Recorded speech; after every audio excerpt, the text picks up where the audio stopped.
मैं आप लोगों का और जो वेबकास्टिंग पे हमारे साथ लाइव देख रहे हैं सबका स्वागत करता हूं और आज की हमारी यात्रा हम शुरू करते हैं।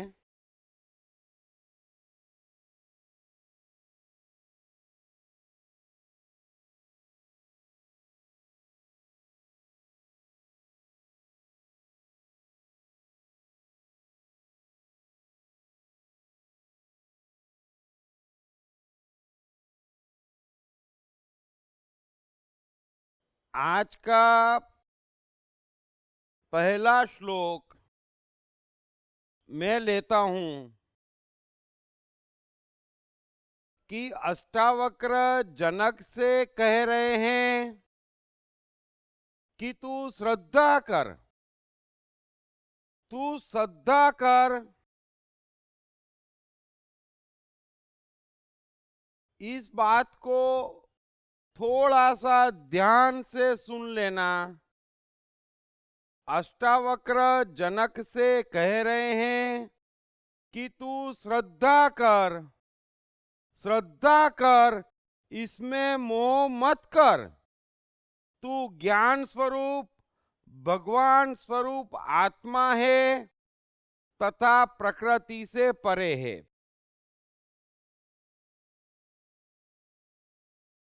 इस एक बात का बार बार आप मनन करें कि प्रकृति यानी हमारा शरीर, मन, बुद्धि, अहंकार, इंद्रियां और बाहर की परिस्थितियां, ये जो कुछ भी है इस 3 डायमेंशन थियोरी में, जो कुछ भी है एक बाहर की स्पेस है यानी बाहर की परिस्थितियां हैं, एक हमारे मन, बुद्धि, अहंकार, शरीर और इंद्रियां हैं और एक दृष्टा है। और अष्टावक्र कह रहे हैं कि तू यकीन कर, और मैं भी आपसे कह रहा हूं कि आप यकीन करें। इतनी सी बात कि आप शरीर, मन, बुद्धि, अहंकार नहीं है, आप बाहर की परिस्थितियां नहीं हैं, आप तीसरा डायमेंशन है जो दृष्टा है। बस इस बात पर श्रद्धा करें। एक डिस्टेंस की बात है, बस एक डिस्टेंस की बात है। थोड़ा सा भी डिस्टेंस हो जाएगा तो सब कुछ बहुत ही महान घट जाएगा।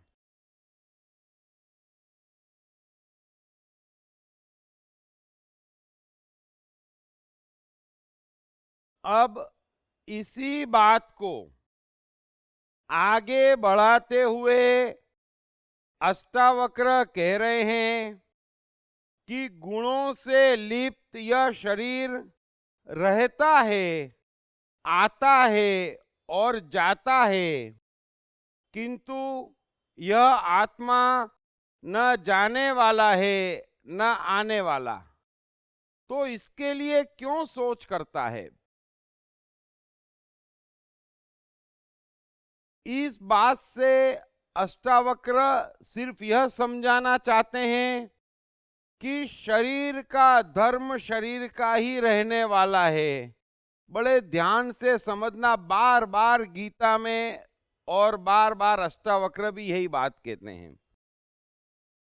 शरीर शरीर रहने वाला है, मन मन रहने वाला है, बुद्धि बुद्धि रहने वाली है, और बाहर की परिस्थितियां जो है और जैसी है वो रहने वाली है।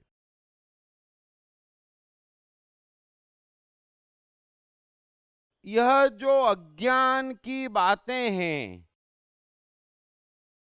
कि धर्म के साथ जाना है तो शरीर ऐसा नहीं होगा, मन ऐसा नहीं होगा, बुद्धि ऐसी नहीं होगी, बुद्धि बुद्धि ही होगी, है ना। आंखें आंखें ही होगी। बुद्ध की आंखें भी काले कलर को काला ही देखेगी और हमारी आंखें भी काला कलर को काला ही देखेगी। सो इस भ्रम में मत पड़ें कि शरीर में कुछ परिवर्तन आ जाएगा, मन में आ जाएगा, बुद्धि में आ जाएगा। या परिस्थितियों में आ जाएगा, ये कमाल आप मत करें। वो नॉर्मल है और सबके एक से हैं, कोई फर्क नहीं है। ऐसा नहीं हो सकता कि कृष्ण को, बुद्ध को, क्राइस्ट को बीमारी न लगे। शरीर है, वो शरीर के हिसाब से ही चलेगा। मन है, वो मन के हिसाब से ही चलेगा। और इंद्रियां है, वो इंद्रियों के हिसाब से ही चलेगी। कुछ भी फर्क उसमें आने वाला नहीं है।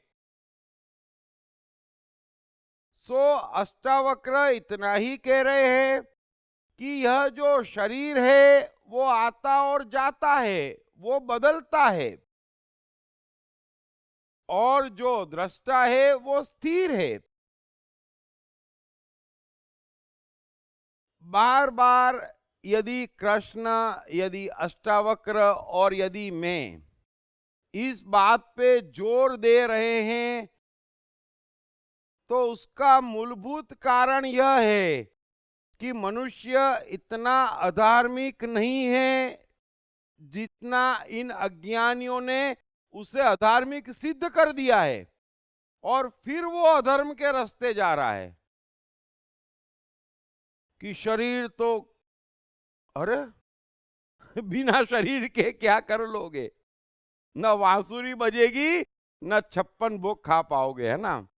और इंद्रियां नहीं होगी तो मजा ही नहीं आएगा।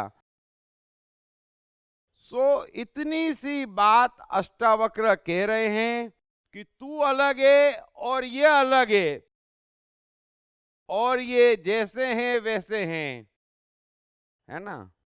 और सारा आना जाना और बदलना शरीर का है, मन का है, इंद्रियों का है, परिस्थितियों का है। तू एक स्थिर है जो न जाता है न आता है। सीक्वेंस में इस बात को थोड़ा समझ लेना बड़ी उपयोगी है।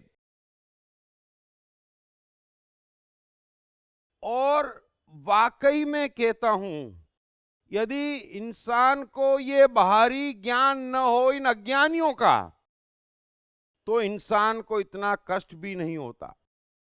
ये सारा कष्ट जो है ना, वो बिना समझे जो बोले हैं और जो उसको फॉलो कर रहे हैं उसका है। वरना जीवन में कष्ट नहीं है, जीवन में असफलता नहीं है। मनुष्य पैदा होए और महान न बने, ये संभव नहीं है।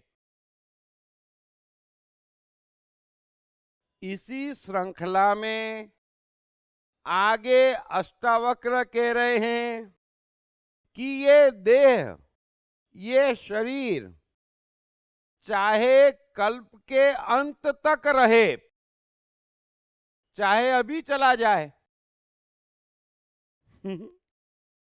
तुम चैतन्य रूप वालों की कहां वृद्धि है और कहां नाश है।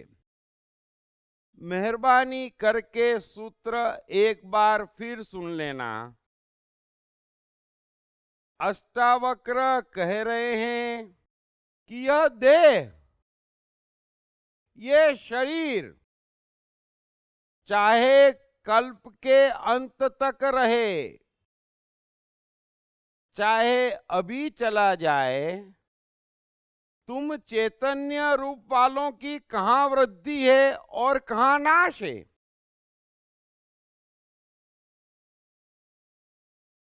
अब जब मैं सूत्र पढ़ रहा हूं तो मुझे ऐसा लग रहा है कि कितनी सीधी और सरल बात है।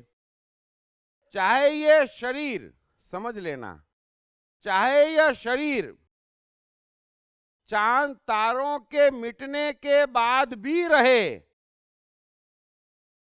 या अभी इसी क्षण खत्म हो जाए, है ना अष्टावक्र कह रहे हैं कि तुम चैतन्य को, जिसकी चेतना जाग चुकी है, उसे कहां वृद्धि है और कहां नाश है। पढ़िए बेस्ट सेलिंग लेखक दीप त्रिवेदी की नई किताब साइकोलॉजी ऑफ कंफ्यूजन, कंफ्यूजन से क्लैरिटी तक की यात्रा। ये किताब अंग्रेजी, हिंदी और गुजराती में सभी प्रमुख बुक स्टोर्स और ई-कॉमर्स साइट्स पर उपलब्ध है। समय के दो एक्सट्रीम स्वरूप अष्टावक्र कह रहे हैं कि यह शरीर अनंत तक रहे या अभी चला जाए, क्या फर्क है, इस बात को समझना। और सामान्य मनुष्य को और जो कुछ भी उन्हें ज्ञान उपलब्ध है उसमें फर्क है ना, कि चला जाएगा तो बड़ी गड़बड़ हो जाएगी। बस यही जो बुनियादी फर्क है, और उसी की वजह से तमाम अंधकार है जीवन में। एक बड़ी ही सीधी बात अष्टावक्र कह रहे हैं,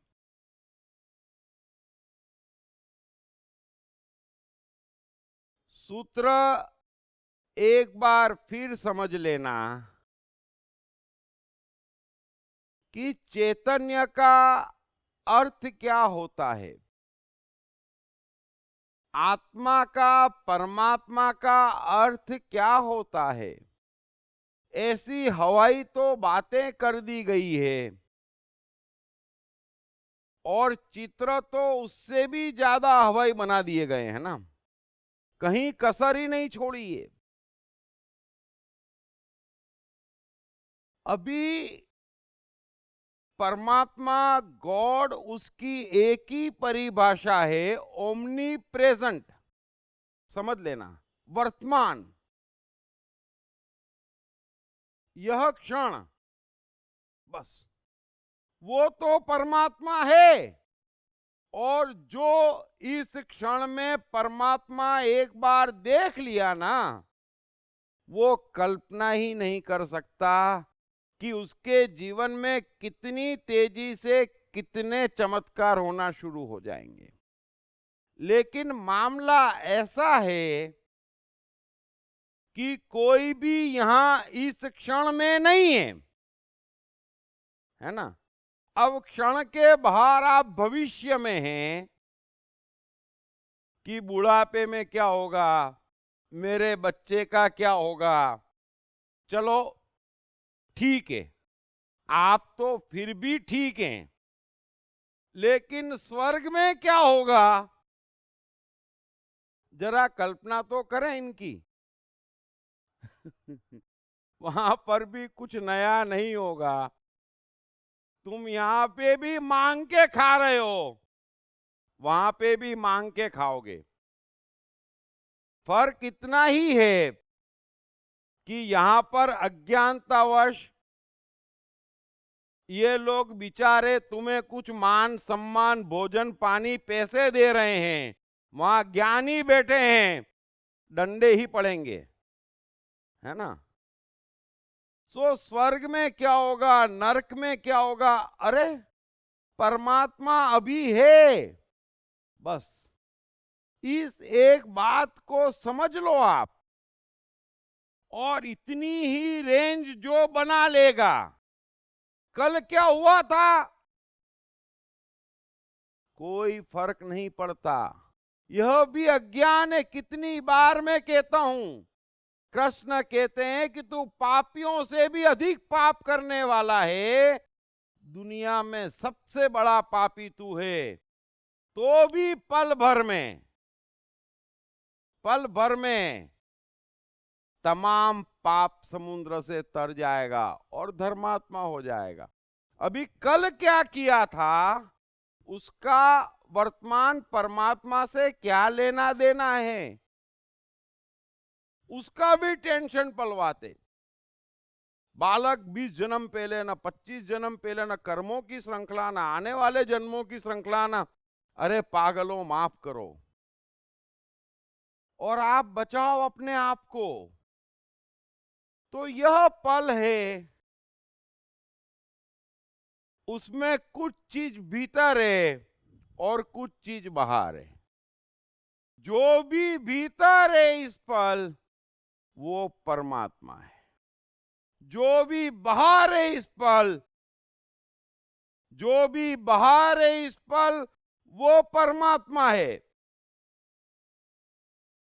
और परमात्मा को तो कम से कम बदलने की कोशिश नहीं करनी चाहिए, परमात्मा को बदलने की चाह नहीं करनी चाहिए, जो है सो।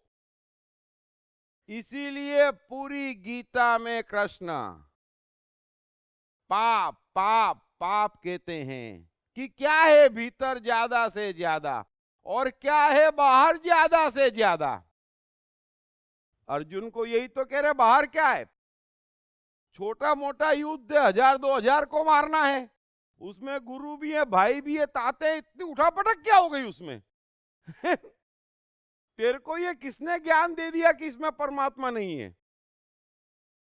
पूरी गीता क्या है कि अर्जुन तू कहां से ये सुन के आ गया कि इस युद्ध में परमात्मा नहीं है? और तेरे भीतर जो राज्य पाने की चाह है उसमें परमात्मा नहीं है, ये भी तुझसे किसने कह दिया? इतनी सी तो बात है, थोड़ा समझना। और सारा ज्ञान कहता है कि भीतर भी गड़बड़ है, बाहर भी गड़बड़ है, और उस गड़बड़ कहने में और मानने में आप परमात्मा से दूर हो जाते हैं।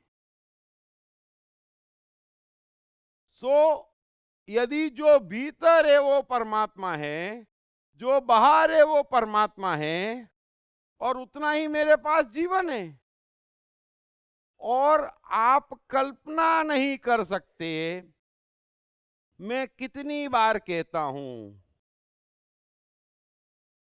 कि कृष्ण ने वचन दिया या किसी ने कुछ कह दिया, ज्ञानी ने या किसी ने कुछ कर दिया, फिर आपकी आदत के अनुसार श्रृंखला मिलाते हैं, मूर्खताओं को बढ़ाते हैं, फिर कहते हैं कृष्ण ने वचन तोड़ा। अब ये बात समझ में ही नहीं आती कि वचन दिया वो एक पल था, उस समय भीतर था कि मैं हथियार नहीं उठाऊंगा, अर्जुन है तो सही, है ना? उन्हें थोड़ी मालूम था ये अर्जुन ऐसा ऐसा रूप दिखाएगा, उन्हें थोड़ी मालूम था ये मूर्खों की फौज इकट्ठी हुई है। और जब वचन तोड़ा तो उन्हें थोड़ी मालूम था कोई वचन दिया है, ये अस्तित्व ही नहीं है भीतर।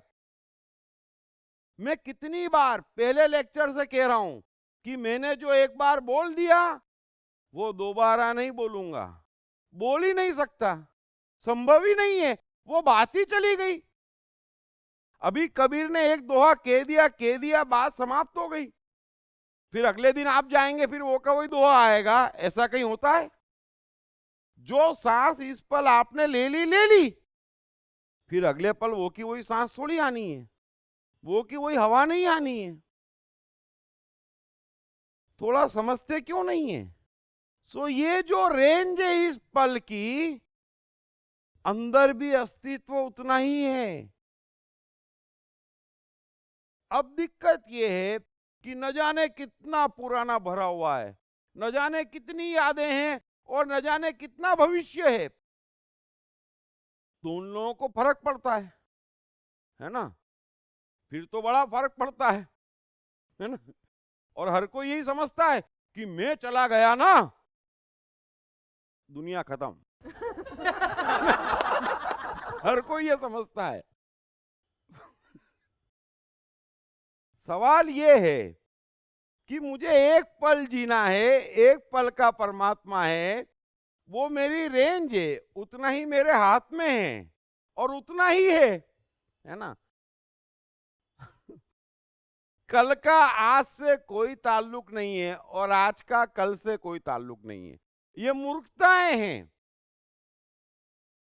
और कल आपका सोचा कुछ होना नहीं है, आपके हाथ में कुछ है नहीं, कल का आज कुछ प्रभावित नहीं कर रहा है, तभी तो कहते हैं परमात्मा दयालु है। इस पल में आपका सारा पुराना कल मिटा हुआ है, फिर एक नया चांस इस पल आपको है। परमात्मा में ठहर जाओ, समझ लेना, फिर एक पल चांस देता। यही तो उसकी कृपा है, यही तो उसकी दया है। वो ये थोड़ी पूछता है अरे तू तो वाल्मीकि डाकू था, अरे वो कल की बात है, आज की बात करो ना। हैं, वो आज की बात पूछता है। हम इतिहास बताने लग जाते, मेरे दादाजी ने, फिर मेरे परदादा ने, और हम तो ब्राह्मण हैं। अब कब से ब्राह्मण हो गए तू? अरे खानदानी ब्राह्मण। अरे यार, तो थोड़ा समझना। सो अष्टावक्र जनक को समझा रहे हैं कि यही पल है, और इस पल अंदर बाहर जो भी है वो परमात्मा है। और इसीलिए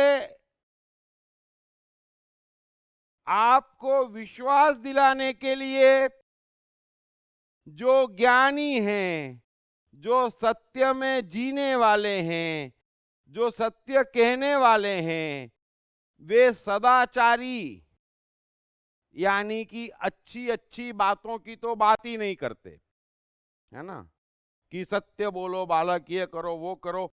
वे उल्टी साइड की बात करते कि उसकी भी चिंता मत कर तू, है ना, समझ लेना, ये तो बेकार की बातें हैं। सो कृष्ण कहते हैं काम में हूं, क्रोध में हूं, अहंकार में हूं, बोलना पागल, क्या प्रॉब्लम है? हैं? क्या प्रॉब्लम है? युद्ध में हूं, खून में हूं, सब में हूं, क्यों चिंता करता है तू? बोल, यही तो चिंता है ना, है? और ज्ञानी लोग समझाते हैं कि ये प्रॉब्लम है। सो इतना सा समझ लेना कि इस पल ही जीवन है, इस पल जो भी आपका रोल है बस उतना ही परमात्मा है। अब रोल करते हुए, अपना रोल निभाते हुए, मैं अनंत तक जीऊं या इसी क्षण मर जाऊं, मैं रोल निभाते हुए ही हूं। क्या फर्क पड़ जाएगा? जरा बताएं मुझे, थोड़ा समझना। मैं तो रोल ही निभा रहा हूं अपना। अब वो रोल मैं अनंत तक निभाता रहूं तो भी न कुछ बढ़ना है न घटना है, क्योंकि मैं रोल ही निभा रहा हूं। और इस क्षण मर जाऊं तो भी क्या नुकसान है? रोल निभाते हुए मर रहा हूं। मैं अभी एक वाक्य और मर गया, तो बोल रहा हूं नहीं बोल पाया, तो कुछ रह थोड़ी गया। रोल निभाते हुए काम खत्म, तय वो करेगा, फॉलो मैं करूंगा। इतना ही मेरे हाथ में है, न मुझे बदलना है न शिकायत है, इतनी सी तो बात है। तो रोल निभाते हुए, और बार बार मैं गीता इसलिए कोट करता हूं, पढ़िए बेस्ट सेलिंग लेखक दीप त्रिवेदी की नई किताब साइकोलॉजी ऑफ कंफ्यूजन, कंफ्यूजन से क्लैरिटी तक की यात्रा। ये किताब अंग्रेजी, हिंदी और गुजराती में सभी प्रमुख बुक स्टोर्स और ई-कॉमर्स साइट्स पर उपलब्ध है, ताकि समझना आसान हो जाए। बात तो कृष्ण भी वही कहते हैं, लेकिन दिक्कत ये आती है कि अर्जुन खड़ा है वहां पर, सो वहां से उसको उठाते उठाते उठाते इस लेवल पे लाते, फिर एक महासत्य कहते, लेकिन देखते सब ऊपर से गया, फिर नीचे आ जाते कृष्ण, फिर उठाते उठाते उठाते उठाते फिर कहते। सो कृष्ण बात यही कह रहे हैं कि जो भीतर है वो बाहर है। अब तू ढूंढ के जो लाया है कि ये गलत है, ये पाप है, ये हिंसा है, अब ये ज्ञान तू कहां से खोज के लाया? कृष्ण भी आश्चर्यचकित है। जो सामने है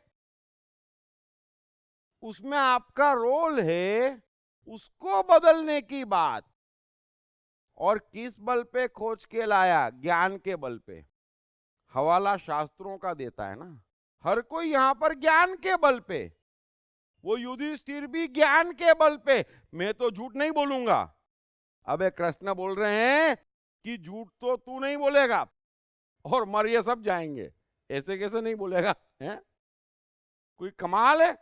कोई मजाक लगा रखा है?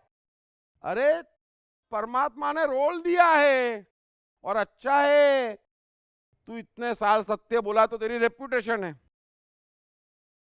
मेरी होती तो कोई फर्क ही नहीं पड़ता था मुझे, लेकिन कृष्ण बोले और कोई विश्वास करे भाई, इसलिए तेरी जरूरत है ना? सो चुपचाप जो कह रहा हूं वो कर ले, वरना सब मारे जाएंगे। सो रोल है। और कृष्ण अर्जुन को इतना ही कह रहे हैं कि इस युद्ध में तेरा एक रोल है। तू चाहे तो इसी क्षण परमात्मा हो सकता है और तुझे फिर फिक्र करने की कोई बात नहीं है। अभी तू जो युद्ध राज्य पाने के लिए करना चाह रहा है, उसके बदले ऐसा समझ कि तू एक अच्छा धनुर्धारी है। सामने अहंकारी लोगों का जमावड़ा है, स्त्रियों पर अत्याचार करने वालों का जमावड़ा है, प्रजा पर अत्याचार करने वालों का जमावड़ा है। और तेरा रोल है, और तेरा रोल है कि तू उनके विनाश की कोशिश कर। न उनको शत्रु मान, न राज्य पाने के लिए युद्ध कर, तू अपना रोल निभा। और ये रोल निभाते हुए तू मारा भी गया तो भी परमात्मा हो जाएगा, समझ लेना।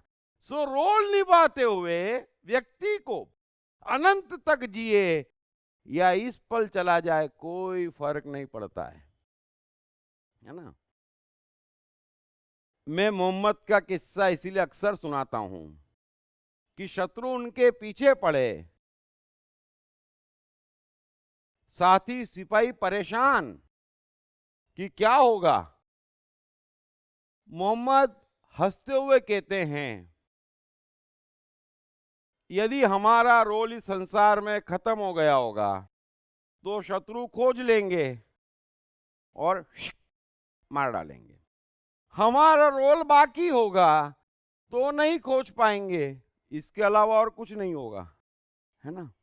सो रोल है हमारा, वो निभाते हुए बस इतनी सी बात है कि हर पल हमारा एक रोल है और वो रोल परमात्मा है। न उसके पीछे की कोई दुनिया है, न उसके आगे की कोई दुनिया है। इतना जब सिमट लेते हैं दुनिया को तो वो दुनिया एक अलग हो जाती है। जिस दुनिया में आप रह रहे हैं, जहां परमात्मा का नामो निशान नहीं है, वहां से उठ के तुरंत उस दुनिया में चले जाते हैं जहां चंद लोग परमात्मा के साथ रह रहे हैं। और मैं बार बार कहता हूं, इस 500 करोड़ में 1 लाख लोग ही हैं जो परमात्मा के साथ रह रहे हैं, जो अपना रोल निभा रहे हैं। और जो अपना रोल निभाता है अच्छे से, परमात्मा उसको बड़ा रोल देता है ना? आप पिक्चर में भी एक्टिंग करते हैं तो जो एक्टर छोटा सा रोल हो अच्छे से निभाता है, उसको अगली फिल्म में और बड़ा रोल मिलता है। बस वैसा ही हमारा है, जो भी रोल है वो हमें निभाना है। अच्छे से निभा लोगे तो बड़ा रोल करने का मौका मिलेगा। इतनी सी बात है, थोड़ा समझना जो अष्टावक्र इन सूत्रों में समझाना चाह रहे हैं।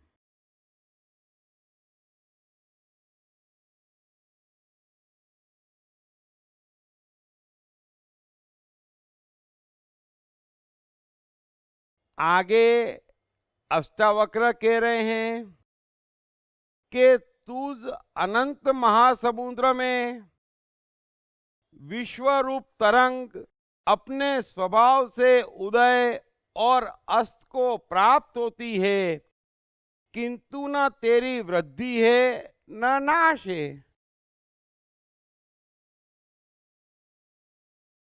ये जो हमारी सिस्टम है,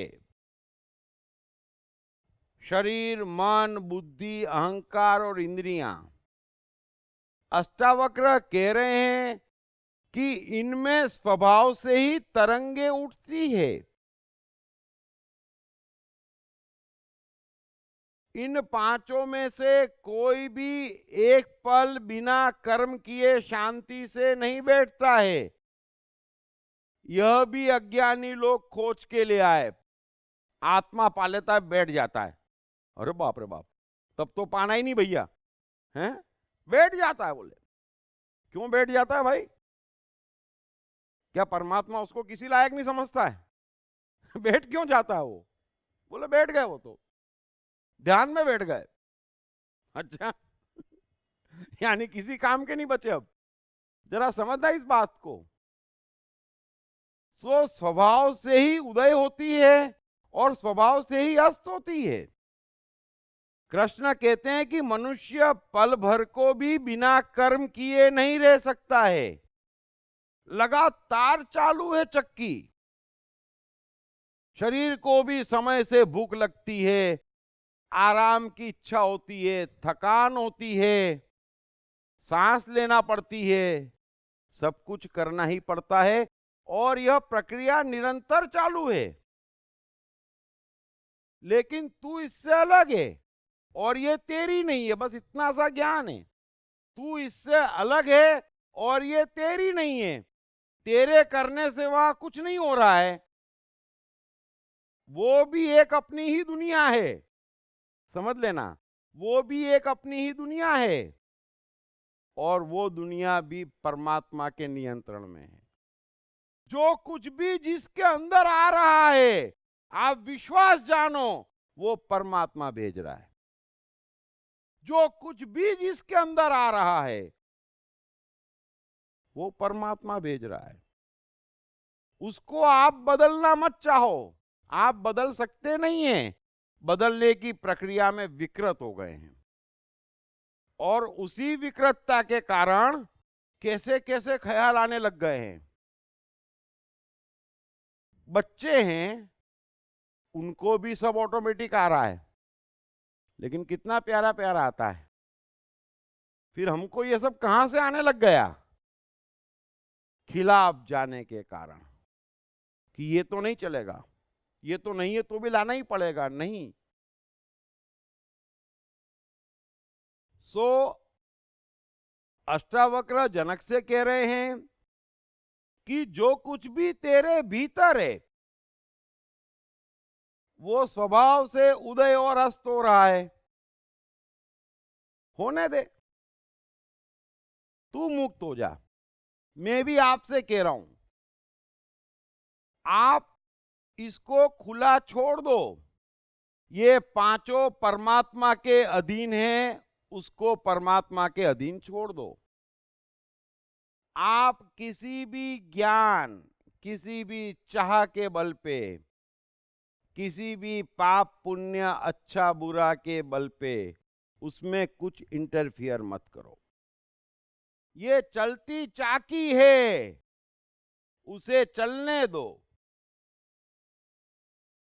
वैसे ही बाहर परिस्थितियों का भी अपना ही एक पूरा का पूरा चक्र है, वो भी अपने आप चल रहा है। उसमें भी आपको कुछ नहीं करना है। जो व्यक्ति इन दो चलती चाकियों के बीच में अपना रोल पहचानता है, बस कहां से कहां पहुंच जाता है।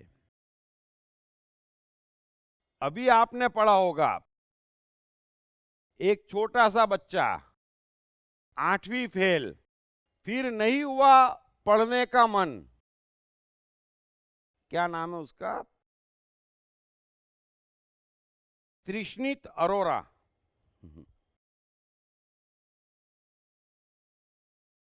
और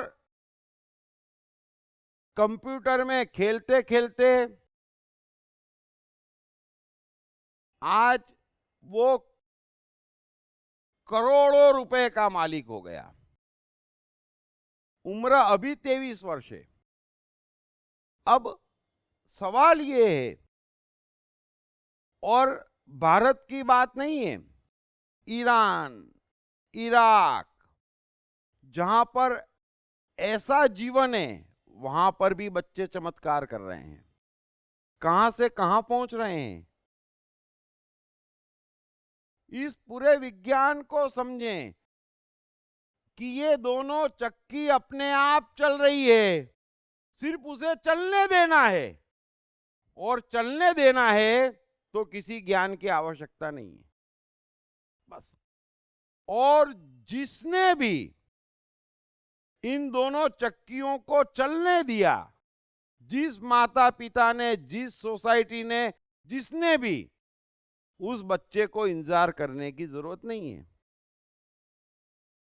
लेकिन पढ़ेगा नहीं तो क्या होगा, फेल हो गया, खतरनाक काम हो गया, बस यहीं आकर सारी फसावट है।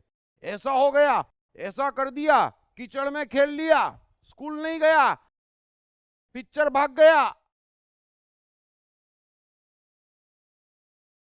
अरे परमात्मा चला रहा है और हंसते खेलते चला रहा है,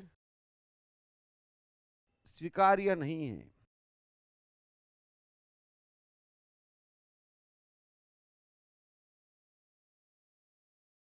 अपने आप चीजें आती है, अपने आप जाती है, कोई चीज टिकती नहीं है, कोई परिस्थिति ऐसी की ऐसी रहती नहीं है।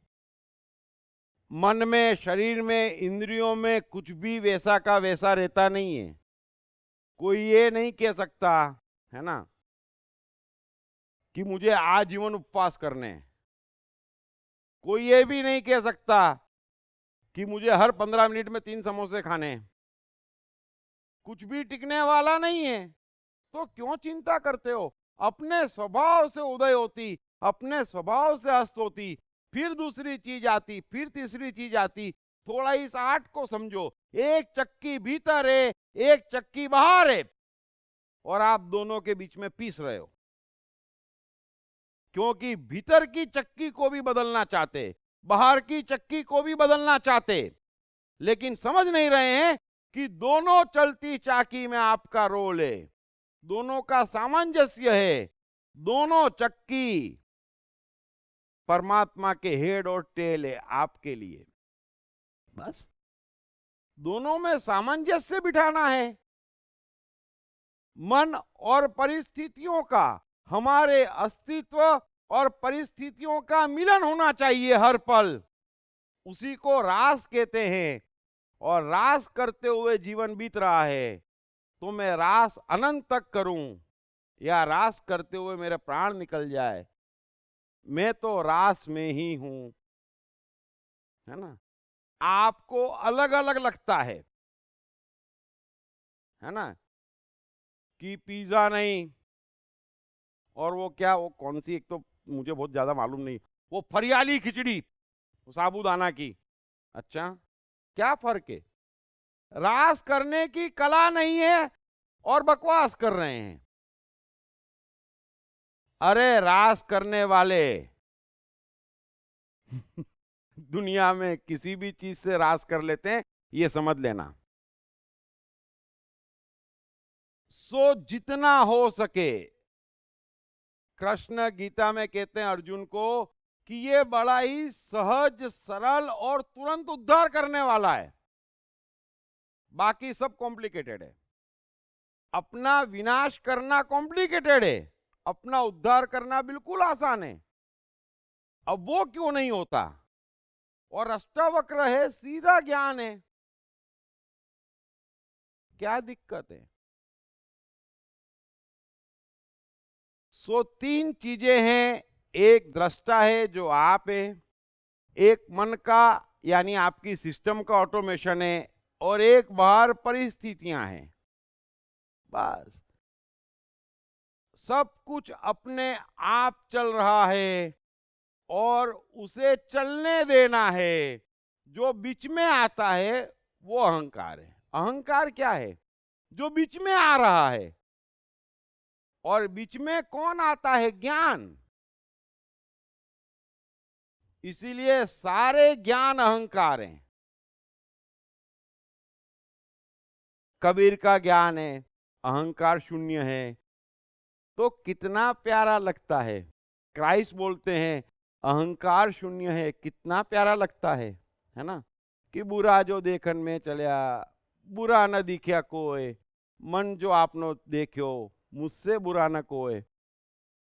अच्छा लगता है। लेकिन बालक ये नहीं किया, मैंने तो पास किए। तू जानता नहीं है मैं 20 साल हिमालय पे बैठा। वाह यार, सेना में भर्ती हो जाता वहीं बैठना था तो। पढ़िए बेस्ट सेलिंग लेखक दीप त्रिवेदी की नई किताब साइकोलॉजी ऑफ कंफ्यूजन, कंफ्यूजन से क्लैरिटी तक की यात्रा।